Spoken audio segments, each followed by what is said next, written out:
May the great name of our Lord God be glorified. ஆண்டவருடைய மகத்துவமான நாமம் மகிமைப்படுவதாக. Good afternoon, you all. Good afternoon. I am so happy and fortunate to have you all as my audience today this afternoon. இந்த மதிய வேளையிலே உங்கள் அனைவரையும் என்னோட ஆடியன்ஸாக நான் ஏற்றுக்கொள்வதற்காக ரொம்ப சந்தோஷப்படுகிறேன். Here now we gathered to have a session on how to overcome temptation. இந்த இடத்திலே நாம் கொடுக்கப்பட்ட தலைப்பு என்னவென்றால் சோதனைகளை எவ்வாறு மேற்கொள்வது. So it is a special session. இது ஒரு ஸ்பெஷல் தலைப்பாக இருக்கிறது. So first we are going to interact with our own self. இப்போ முதலாவதாக நாம் நம்மோடவே நம்ம கலந்து ஆலோசிக்க போகிறோம். Thereafter we are going for a group discussion by getting a case or a specimen in our hands to analyze and assess and come to a conclusion on it. அதற்கு பிறகு நாம் ஒரு குழுவாக சேர்ந்து அதை நம்ம ஆராய்ந்து நம்ம அதில் என்ன இருக்கிறது என்று நம்ம கலந்து ஆலோசிக்க போகிறோம். Then finally we are expecting feedback from you. அதற்கு பிறகு உங்ககிட்ட இருந்து உங்களுடைய கருத்துக்களை நாங்கள் ஏற்றுக்கொள்வதற்கு தயாராக இருக்கிறோம். Thereafter we will address the question how to overcome the temptation. அதற்கு பிறகு உங்ககிட்ட இருக்கிற ஒரு சில கேள்வி பதில்களை நாங்கள் ஏற்றுக்கொண்டு அதற்கு என்ன சரியான தீர்வு என்பதை நாம் ஒரு கன்க்ளூஷனுக்கு வரலாம். Are you all after me? This session is going to be in 3 segments.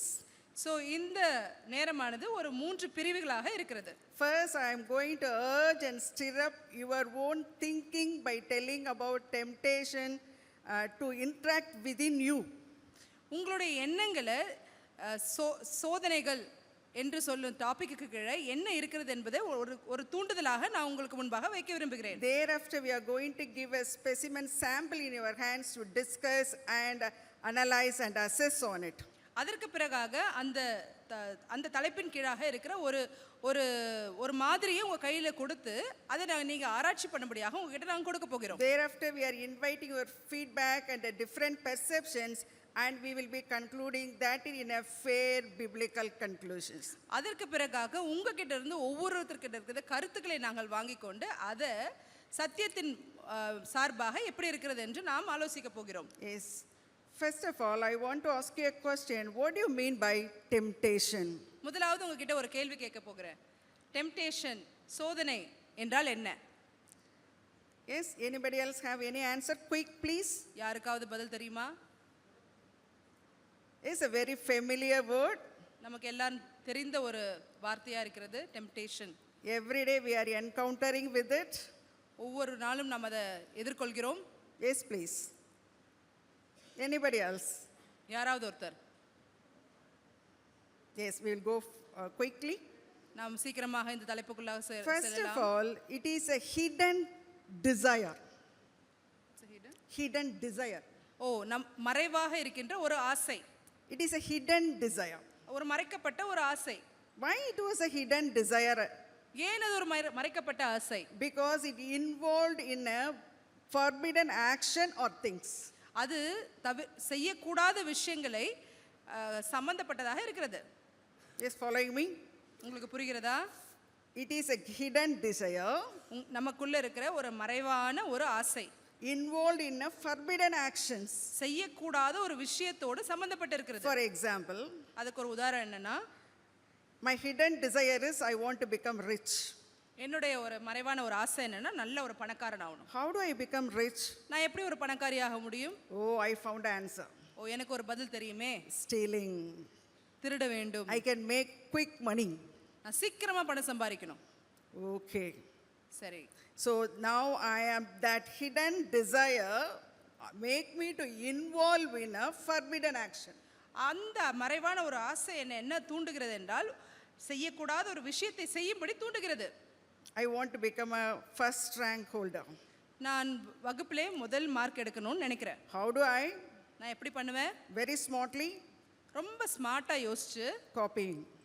Copy அடிச்சிடுவேன். So the hidden desire, so என் மறைவான ஒரு ஆசை makes me to involve in a forbidden action. தவறான விஷயத்துக்கு என்ன தூண்டுது? Desire is not a forbidden one. ஆசை என்பது தப்பல்ல, but involving for that into a forbidden action. தவறான விஷயத்துக்கு என்னை தூண்டுவது தான் தப்பு. Yes, next about temptation is, அந்த நம்ம சோதனைன்னு சொல்லும்போது நம்ம என்ன பார்க்கிறோம்னா, what is the first thing I told? நான் என்ன செய்கிறேன்? முதலாவது விஷயம் Yes, deep desire. ஆழமான ஒரு ஆசை. Number 2 is, இரண்டாவது, it may be a forbidden action. It involves in a forbidden action. அது செய்யக்கூடாத ஒரு விஷயத்தோடு சம்பந்தப்பட்டதா இருக்குது. Then that temptation would come voluntarily.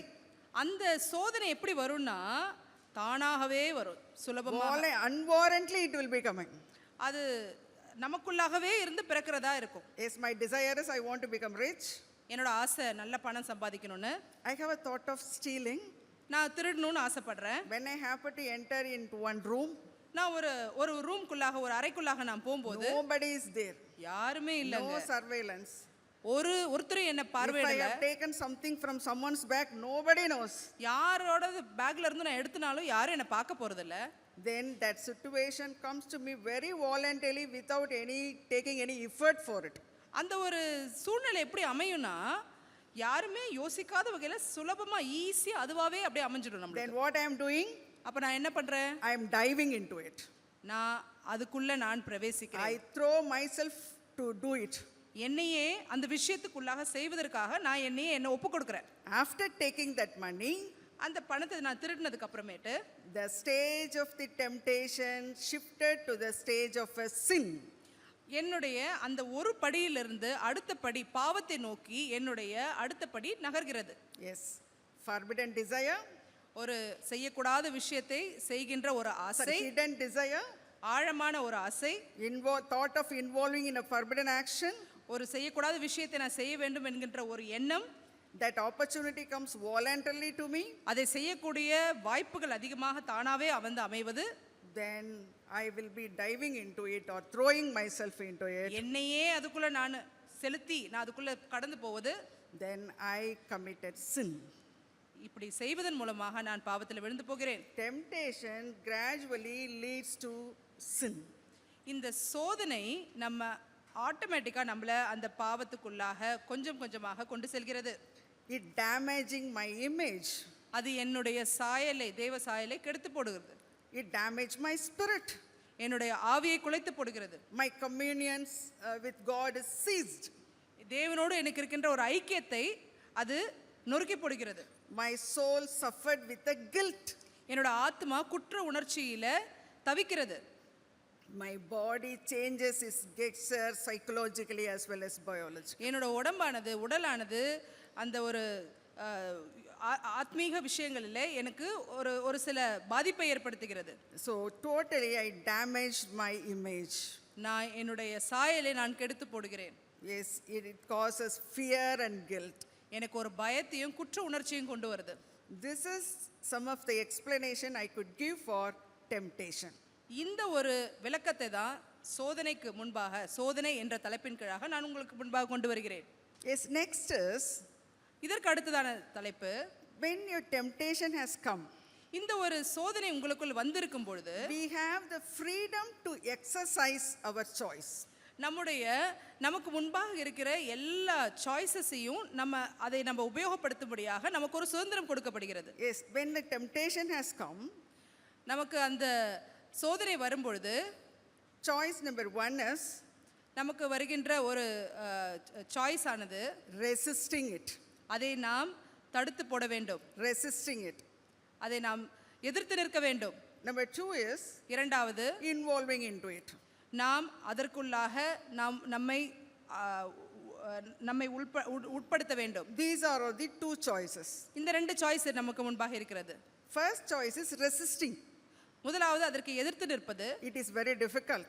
அது ரொம்ப கஷ்டமான விஷயம். It require courage. அதற்கு நமக்கு ரொம்ப தைரியம் வேணும். But it give real peace and joy. அவ்வாறு நாம் செய்யும் பொழுது நமக்கு உண்மையாகவே சந்தோஷமும் சமாதானமும் கிடைக்கும். Number 2 is, இரண்டாவது நாம் செய்யக்கூடிய விஷயம், involving into it. அதற்கு நாம் ஆட்கொண்டு விடுவது.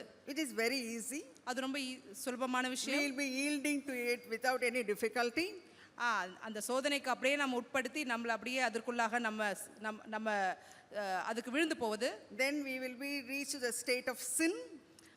அது அப்படியே நம்மளை பாவத்துக்குள்ளாக நம்மளை கொண்டு போகும். Thereafter, அதற்கு பிறகு we have to reap the fruits of sin. அதன் மூலமாக வருகின்ற எல்லா விஷயங்களையும் நாம் அதனுடைய ரிசல்ட்டை நாம் அதை சந்திக்க வேண்டும். Shame, வெட்கம், restlessness, ஒரு பதட்டமான சூழ்நிலை, fear, பயம், guilt, குற்ற உணர்ச்சி, and ultimately punishment. கடைசியாக தண்டனை. Yes, got it? First, I have explained what is temptation. சோதனைனா என்னன்னு உங்களுக்கு தெளிவா நான் இப்போ உங்களுக்கு புரிய வச்சேன். Second, I explained freedom to exercise choices when temptation comes to us. அவ்வாறு அந்த சோதனை வரும்போது உங்களுக்கு முன்பாக இருக்கிற ரெண்டு ஆப்ஷனை நீங்க சூஸ் பண்ணுவதற்காக உங்களுக்கு இருக்கின்ற ஒரு சுதந்திரத்தை பத்தி நான் உங்களுக்கு சொன்னேன். Now I will list out 2-3 type of temptations. இப்போ மூன்று வகையான சோதனைகளை, ரெண்டு இல்லைன்னா மூன்று வகையான சோதனைகளை பற்றி நான் உங்களுக்கு சொல்ல போறேன். Yes. Do you have any list of temptations? What are all could be temptations which you have come across in your life? உங்களோட வாழ்க்கையில நீங்க கடந்து வந்த பாதையில எந்த மாதிரி ஒரு சவால்களையும் சோதனைகளையும் நீங்க மேற்கொண்டிருக்கீங்க உங்களால சொல்ல முடியுமா? Anybody else? All are feeling sleepy? யாராவது தூக்கம் வருகிறதா யாருக்காவது?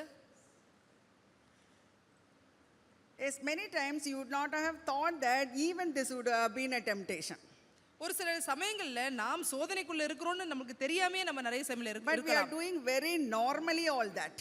ரொம்ப நம்ம சாதாரணமா நம்ம இருக்கிற போது தான் நமக்கே தெரியும். Finally it will ends up in sin. ஆனா அது கடைசியில் எங்க கொண்டு போய் நிறுத்தும்னா பாவத்துல கொண்டு போய் நிறுத்தும். Yes, I will tell few of them. ஒரு சிலவற்றை நான் உங்களுக்கு நான் சொல்றேன்.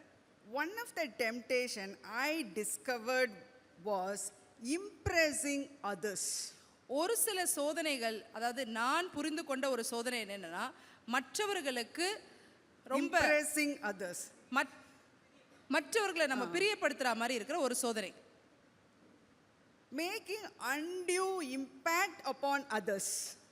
நாம் மற்றவங்களை நம்ம பிரியப்படுத்தி அவர்கள் மேல ஒரு தாக்கத்தை கொண்டு வர மாதிரி ஒரு சோதனை. Impressing others is one of the dangerous temptation. We normally getting used of this.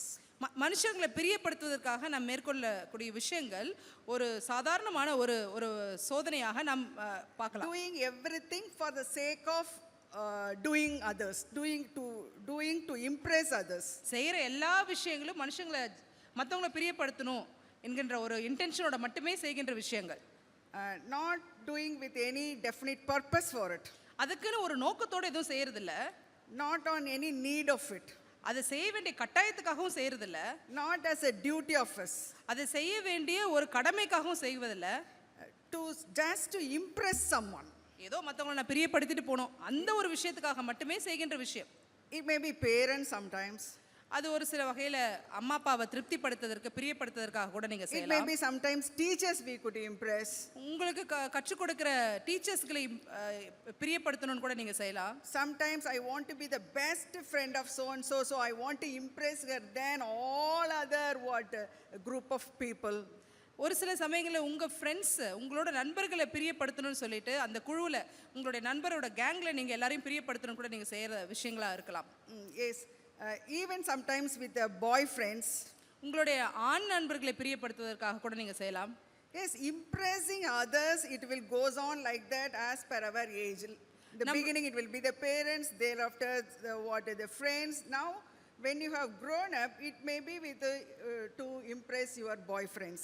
உங்களுடைய வயதுக்கு ஏற்றார் போல சிறு வயதில் அம்மா அப்பாவை பிரியப்படுத்துறதுக்கு அப்புறம் ஆசிரியர்கள், அப்புறம் உங்களோட ஃப்ரெண்ட்ஸ், அதுக்கப்புறம் உங்களோட ஆண் நண்பர்கள்னு வயதிற்கு ஏற்றார் போல நீங்கள் வளர வளர ஒருவரை பிரியப்படுத்த நீங்கள் ஆசைப்படலாம்.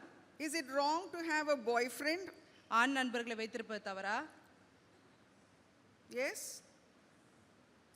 Of course no. கண்டிப்பாக தவறு. தவறு இல்லை. Yes. As long as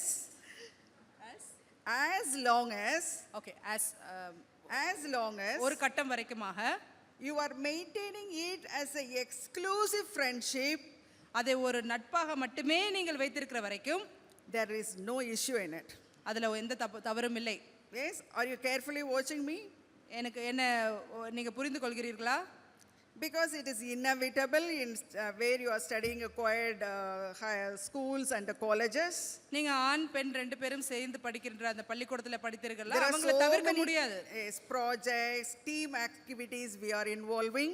ஒரு டீமாகவோ இல்ல ஒரு ப்ராஜெக்ட் பண்ணும்போதோ அவர்களோடு சேர்ந்து தான் நீங்க செய்ய We வேண்டிய like கட்டாயம் people இருக்கும். are working with male colleagues. நீங்க அலுவலகத்துல வேலை செய்கிறதா இருந்தா ஆண் நண்பர்கள் ஆண்கள் இருக்கின்ற இடத்துல நீங்க இருக்கிறவர்களாக கூட இருக்கலாம். So as long as you are maintaining it as an exclusive friendship, no issue in it. அதை ஒரு நட்பாக மட்டுமே நீங்கள் வைத்திருக்கிறீர்கள் என்றால் அதுல எந்த தவறும் இல்லை. But ஆனால் it is very difficult to as you think.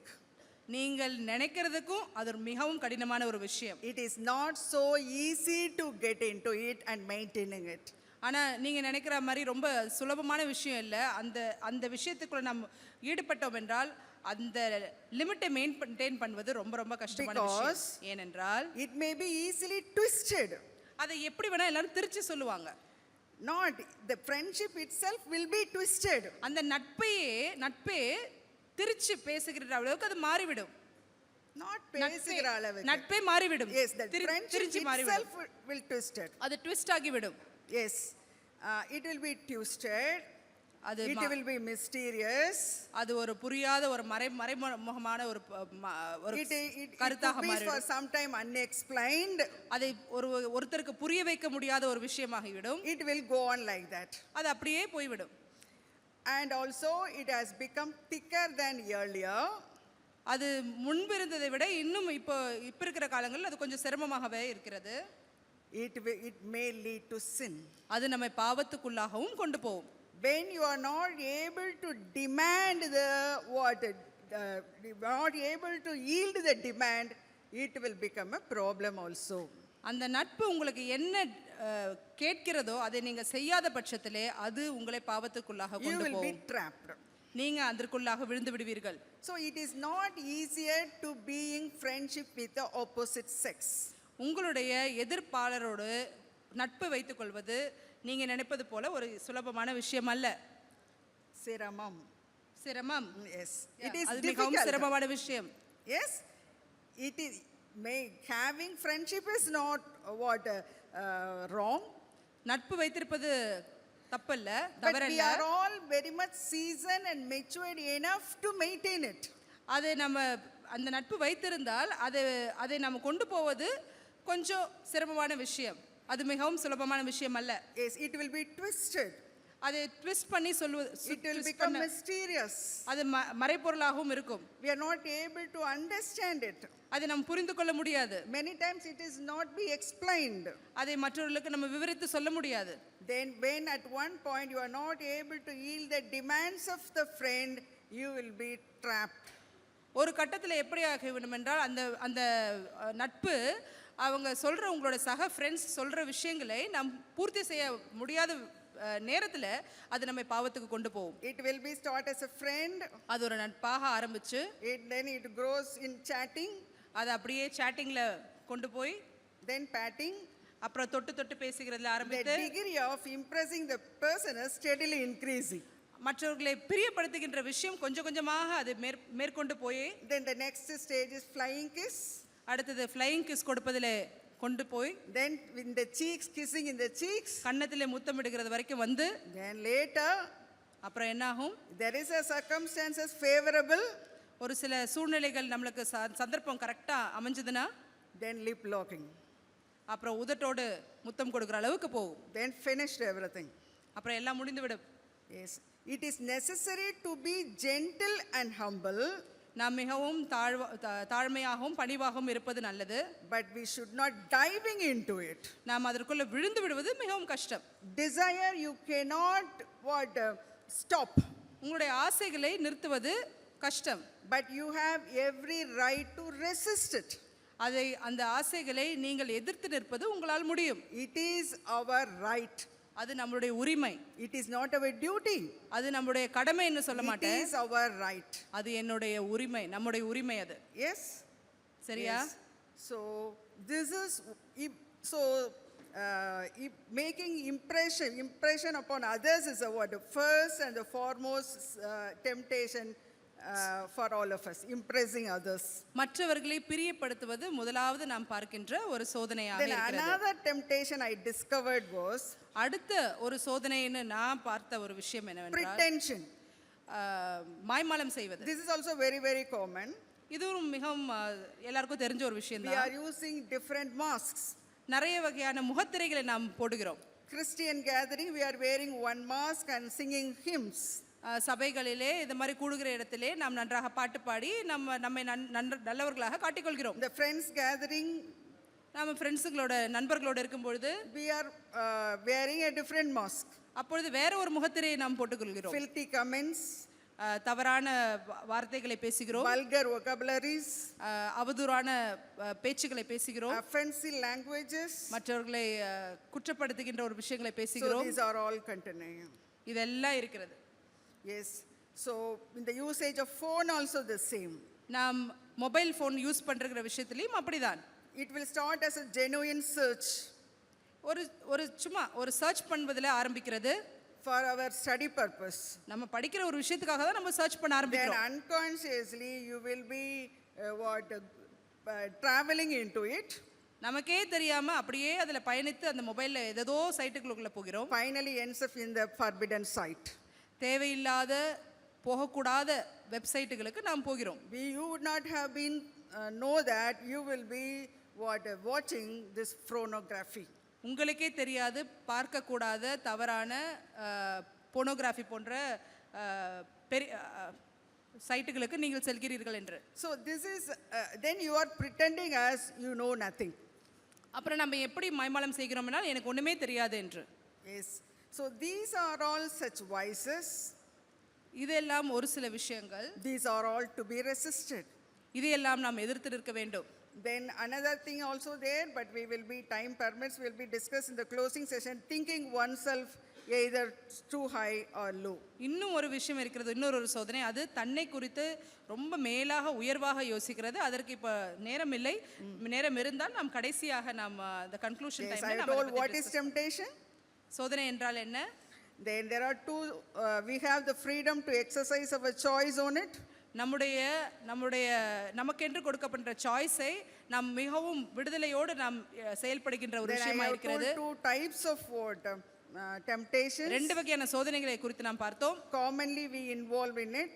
நாம் அன்றாட வாழ்க்கையில் நாம் யூஸ் பண்ணுகின்ற அந்த விஷயங்களை நாம் பார்க்கிறோம். So on this framework, இந்த ஒரு அமைப்போடு கூட now a sample will be distributed to you. உங்கள் அனைவருக்கும் ஒரு தாளானது கொடுக்கப்படும்.